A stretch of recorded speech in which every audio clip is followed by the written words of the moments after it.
রাজাকার, আল বদর ও আল শামস বাহিনী সহ স্বাধীনতা বিরোধীদের তালিকা তৈরির বিধান রেখে জাতীয় মুক্তিযোদ্ধা কাউন্সিল বিল ২০২২ সংসদে পাশ হয়েছে। মুক্তিযুদ্ধ বিষয়ক মন্ত্রী আ.ক.ম মোজাম্মেল হকের আনা বিলটি সংসদ অধিবেশনে আজ কণ্ঠভোটে পাশ হয়।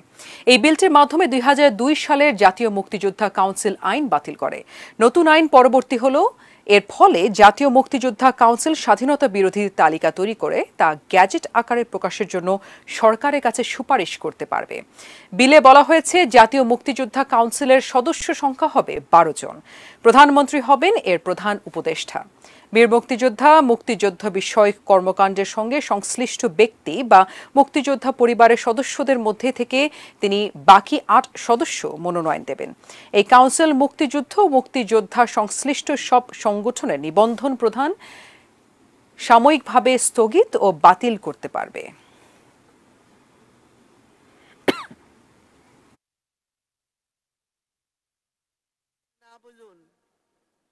স্থায়ী কমিটি কর্তৃক সুপারিশকৃত আকারে মুক্তিযোদ্ধা কাউন্সিল বিল ২০২২ সংসদে সর্বসম্মতিক্রমে পাশ হলো।